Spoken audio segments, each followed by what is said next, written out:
If you're listening to this right now, I want to begin with something simple but so important. I see you. I feel what you are going through. And I want to speak to your heart today, not just your ears. Yet losing a spouse is one of the most painful, disorienting, and life-changing things a person can go through. It is not just about losing your partner. You lose routines. You lose a sense of purpose. You lose the sound of their voice, the warmth beside you in bed, the little habits you shared for decades. Sometimes, you even start to lose sight of yourself. But here's what I want you to know from the very beginning. And I want you to really hear this. You are still here. You are still breathing. And your life, even now, still holds beauty, still holds value, and still holds possibilities. You do not have to move on, but you can move forward. You can carry their love with you while still building something new. And I promise you, that is not betrayal. That is growth. In today's message, I want to gently share 5 truths, 5 guiding lights that can help you not just survive, but truly thrive in this next chapter of your life. These truths come from real women, real pain, and real healing. They are not rules. They are not quick fixes. They are gentle reminders of your strength, your dignity, and the joy you still deserve. So let's take this step together. You are not alone. Truth number 1, do not drown in grief. Let it flow, then let it go. Grief is not a weakness. It is love that has nowhere to go. And when you lose the person who held your world together, that grief can feel so heavy, so unbearable, that even breathing feels like a chore. Let me tell you about Mildred. Mildred is 68 years old. She lives in a quiet town in Kentucky. She and her husband, James, were married for 42 years. They raised 2 children together, built a life, watched their grandchildren grow. And then, one morning in October, she woke up and found he was no longer breathing. She said, "It felt like someone had unplugged my life. The whole house went silent, even when the TV was on. I could hear the emptiness." For weeks, she did all the things you would expect. She cooked 2 servings out of habit. She kept his slippers by the side of the bed. She would talk to his recliner while watching their favorite news program, pretending he was still there. She told me, "I didn't even cry in front of people. I just smiled and nodded while breaking inside." But then something shifted. One afternoon, while watering her garden, a routine they used to share, she stopped and whispered, "You wouldn't want me to wither like these roses, would you, James?" And that moment changed everything. She didn't stop grieving, but she started living again while grieving. She began journaling her memories. She made a scrapbook of their life. She joined a local walking group for widows, not to forget, but to remember with love, not just with sorrow. I want to say this to you, right now. You are not wrong for feeling what you feel. Cry when you need to. Talk to the empty chair. Sleep on his side of the bed. Grief has no timeline, and no one, not even your well-meaning friends, gets to tell you when you should be over it. But here is the part many women struggle to hear. You cannot live in that grief forever, because staying buried in sadness does not honor the love you shared. It only buries you along with them. Do you think your partner, if they were watching you now, would want to see you stop eating well, stop smiling, stop dreaming? Or would they say, "Honey, it's okay, keep going. You're stronger than you think"? You loved them. They loved you. And that love? That love is not gone. It has simply changed shape. It is quieter now, but it is still with you. In your memories, in your strength, in the quiet way you carry them forward in the things you do. Grief is like a wave. When it first hits, It knocks you down so hard, you feel like you'll never stand again. But over time, if you allow yourself to feel it, and then breathe through it, the waves start to soften, and eventually, you find yourself floating instead of drowning. So here is what you can do. Wake up every morning and put both feet on the ground, even if it takes all your effort. Eat something nourishing, even if it's just toast and tea. Step outside and feel the sun, or the breeze, or the rain. Let yourself cry when the memories come, but also smile when they bring warmth. You can keep their picture on the wall. You can talk to them while you're cooking. But you must also talk to yourself. Remind yourself, I am still here, and I am allowed to be happy again. You did not stop being a whole person just because you lost someone you loved. You are still you, full of wisdom, kindness, and untold strength. And here is one more truth I want you to remember. You do not have to be the same woman you were before the loss. You're allowed to become someone new, someone softer perhaps, or braver, or quieter, or louder. You're allowed to rediscover who you are now, without guilt. Grief will always be a part of your story, but it does not have to be the end of your story. You still have mornings left to enjoy, coffee to sip, books to read, sunsets to watch, people to meet, laughter to hear, love, in new and different forms, still waiting for you. Let the grief flow. Do not bottle it up, but when you are ready, and only when you are ready, gently, lovingly, begin to let it go. Not because you are forgetting, but because you are remembering in a way that gives you life, not just loss. Truth number 2. Do not depend on your children for your happiness. It is natural to want to feel close to your family when your world has been shaken. It is human to reach for the familiar, the voices, the hugs, the warmth of your children and grandchildren. But there is a difference between being loved by your children and building your entire emotional world around them. Let me tell you about Diana. Diana is 72 years old, a retired teacher from Seattle. When her husband passed, she felt completely lost. The silence in her home was deafening. So when her daughter offered her a room in their house, she accepted right away. At first, it felt like a blessing. Breakfasts with her grandkids, evenings chatting in the kitchen. She felt useful again. She helped with cooking, laundry, homework, babysitting. She poured every ounce of her energy into her daughter's family, believing it was the right thing to do. But slowly, the lines began to blur. She started to feel invisible, not in a cruel way, but in a tired way. Her daughter was busy. Her son-in-law grew impatient. The grandkids became teens, more interested in their phones than their grandmother's stories. Diana began to feel like a guest in a house where she was expected to serve. She told me, I stopped asking for help. I stopped expressing what I needed. I didn't want to be a burden, but somehow, I already was. Eventually, after months of swallowing her emotions, she made a hard decision. She moved out into a small senior apartment with a tiny balcony and a view of the lake. And do you know what she said? I cried for a week. Then I slept through the night for the first time in months.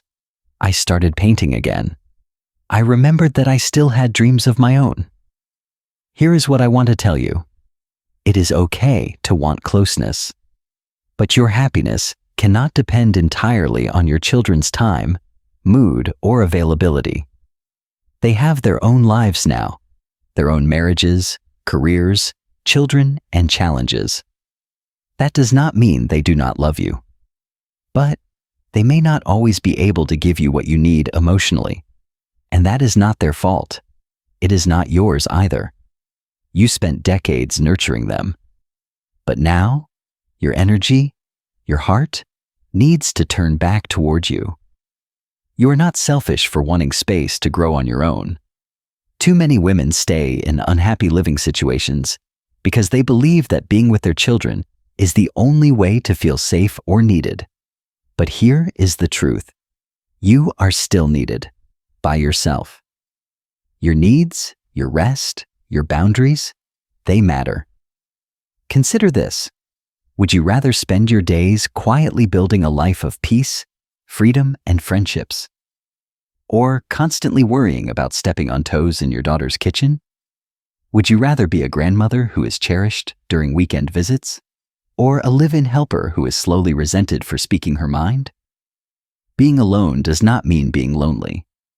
In fact, many women say they feel less lonely once they reclaim their independence.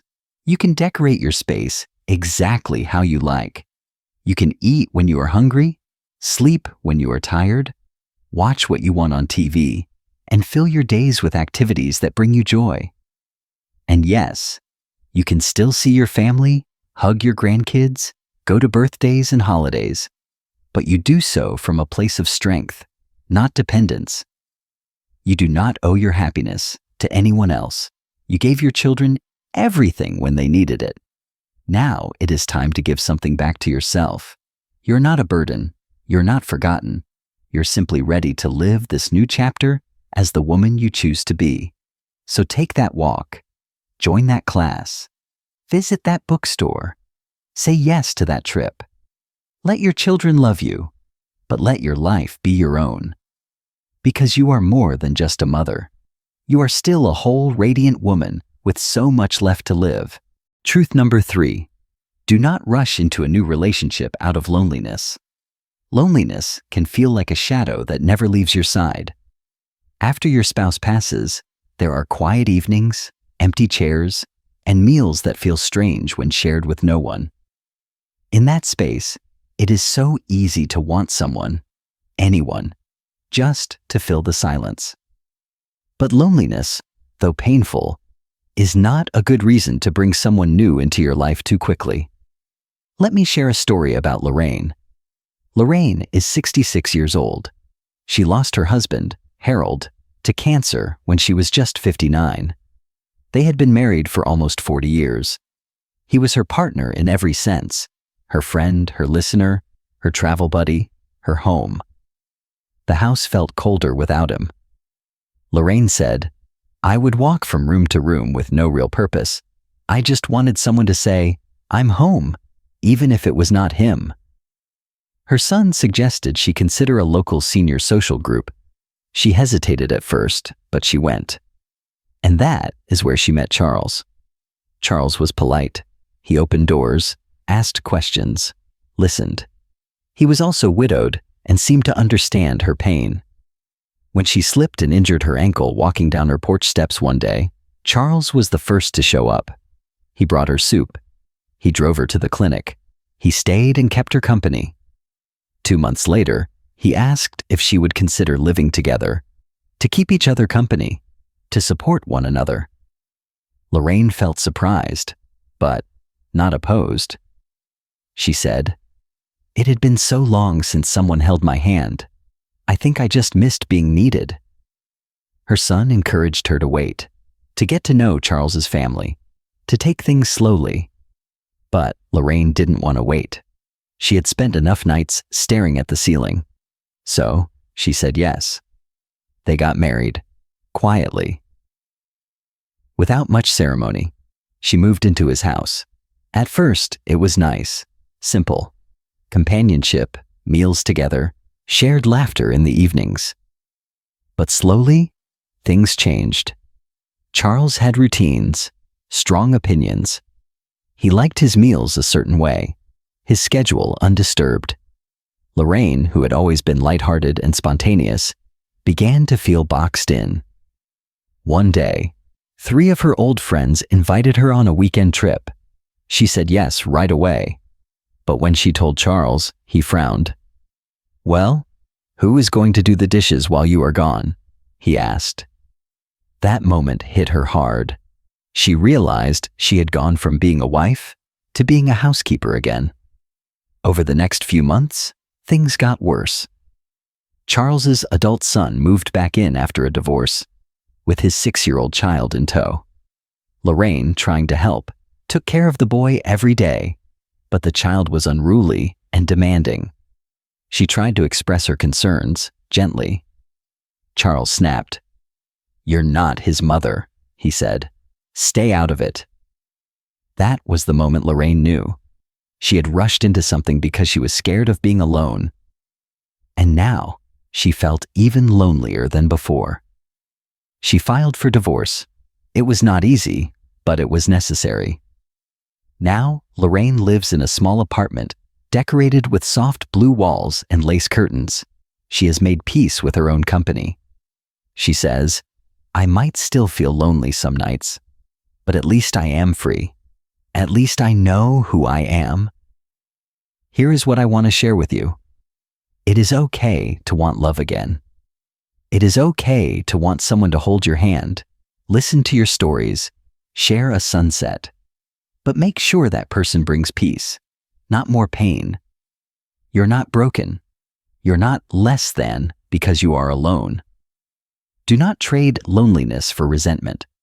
Do not rush into something that does not feel whole. If someone new enters your life, let it be slowly, gently, with time, with honesty, with eyes wide open. And always, always, choose someone who respects your past and cherishes your present. Your heart has already known great love. That love cannot be replaced. But your heart can grow again if treated gently. You deserve companionship that feels like comfort, not control. So take your time, and remember, being alone can be painful, but the wrong person can make you feel even lonelier. You deserve peace in this season. You deserve dignity. You deserve to choose yourself first. Truth number 4. Do not neglect your body while healing your heart. Grief often makes us turn inward. It pulls our energy toward the past, toward memory, toward sorrow. And when that happens, it is so easy to forget the body, the one carrying all of that emotion. But here is the truth many widows quietly face. They stop taking care of themselves, not because they do not care, but because they no longer feel like they matter. Let me tell you about Marcia. Marcia is 70 years old. After her husband passed away from a sudden heart attack, she spent weeks in pajamas. Days blurred together. Meals became snacks, sometimes crackers and tea, sometimes nothing at all. She stopped going to her weekly church group. She skipped her regular checkups. Her hair went unwashed. Her once beautiful flower beds outside grew wild with weeds. She told me, "I didn't see the point anymore. Who was I getting dressed for? Who cared if I ate?" And then one day, while folding laundry, she fainted. The doctor told her she was dehydrated. Her blood pressure was unstable. She was not sleeping. Her body was crying out for care. That was her wake-up call. She started small. A 10-minute walk each morning. A real breakfast with eggs and fruit. She made herself a calendar with reminders, water, vitamins, checkups. She even bought a new pair of sneakers, something her husband used to help her pick out every spring. Then she joined a senior yoga class at the local community center. She said, "At first, I just sat on the mat and cried, but the other women, they welcomed me. They understood." Today, Marcia is healthier than she has been in years. She glows, not just with physical strength, but with a kind of quiet pride. She told me, "I realized this body was the one my husband loved, hugged, and laughed with for decades. I owe it to both of us to keep it strong." And that is what I want you to remember too. Your body is not just a vessel. It is your home. It is the place where memories live, where laughter was felt, where hands were held. It has walked through grief, and it is still here, asking gently for your attention. You may not feel like going for a walk. You may not feel like preparing a good meal, but when you do, even when it is hard, you are whispering to yourself, I still matter. Eat meals that nourish you, not because someone else is watching, but because you are still worthy of care. Get sleep. Real, restful sleep. Make your bedroom a place of comfort, not just silence. Go to your doctor appointments. Listen to your body. Stretch, move, breathe deeply. If you loved someone who is now gone, you know what it means to care for someone deeply. Now, it is your turn. And if your body has changed, if you are tired more easily, or you have pain in your knees, or you do not look like you did at 50, that is okay. This is not about chasing youth. It is about embracing life. You do not need to become someone new. You just need to remember, you're still here, and that matters. Taking care of yourself is not vanity. It is not selfishness. It is an act of respect for your past, your future, and your present. So take a moment now. Place your hand over your heart. Feel that steady rhythm. That is your life, still moving, still giving you another chance, still full of possibility. You deserve to feel good again. You deserve a body that supports your spirit, not weighs it down. Start small, but start today. Because healing your heart begins with honoring the home it lives in, your body. Truth number 5. Do not shut the door on new joys and friendships. After loss, it is easy to believe the best parts of life are behind you. You may catch yourself thinking things like, I had my time. My joy left when they did. There is nothing new for me now. But that is not true. Yes, something beautiful ended, but your story did not. Let me tell you about Joyce. Joyce is 75 years old. Her husband, Ron, passed after a long illness. They had been married since they were teenagers, soulmates. She told me, it was not just the man I lost. I lost my rhythm, my laughter. I didn't know what to do with myself. For months, she barely left the house except for groceries and church. She felt like a ghost in her own life. One day, at her church's community potluck, a woman she hardly knew sat beside her and said, Would you ever want to join our Tuesday painting group? Joyce smiled politely, then shook her head. I'm not an artist, she said. But the woman just smiled back and said, You do not have to be. You just have to show up. And for some reason, Joyce did. The first few sessions, she just watched, doodled a little, mostly listened. The women laughed. They told stories. They talked about everything from recipes to regrets. It was the first time in months that Joyce felt something like warmth. Slowly, she began to paint. Her strokes were shaky at first, her colors unsure. But over time, something began to change, not just in her paintings, in her spirit. 2 years later, Joyce's art now hangs in the local library gallery. But more importantly, she has a new circle of friends, a reason to get up every Tuesday, a new kind of joy. She told me, I thought my blooming days were over, but all I needed was a little sunlight. Here is what I want to share with you. Your life is not over. The chapter with your spouse may have ended, but the book is not finished. Joy still exists, not to erase what you lost, but to remind you of what is still possible. There are still friendships waiting for you, the kind that do not replace what you had, but add to who you are. There are still hobbies you can try, songs you can dance to, books you can get lost in, walks you can enjoy, and conversations that can light up your day. You do not have to travel the world or climb a mountain. Sometimes, rediscovering joy means joining a club, planting herbs on your windowsill, or calling an old friend just to say, I miss you. Do not shut the door on life simply because one part of it hurts so deeply. Instead, gently open a window. Let in the air. Let in the light. You're allowed to laugh again. You're allowed to try new things. You're allowed to create new memories, even as you carry the old ones in your heart. Because joy, in this season of your life, is not loud. It is quiet, gentle, deep, and it belongs to you. So take that class. Go to that lunch. Say yes to the invite. Smile back when someone greets you. You never know which simple moment might turn into something beautiful. You're not done growing. You're not done giving. You're not done receiving. The world still has space for your smile. And your joy?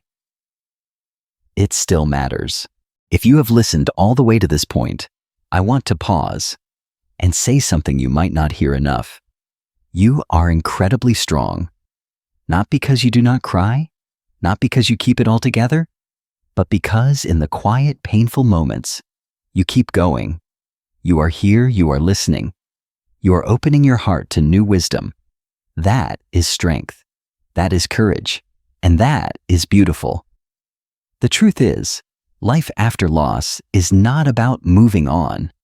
It is about moving forward, one step at a time, with love still in your heart.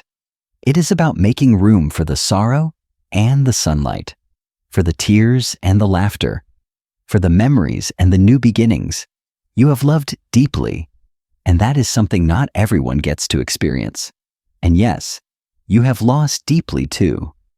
But the depth of that loss is a reflection of the depth of your love. What you shared with your spouse is not gone. It is woven into who you are now and who you are becoming.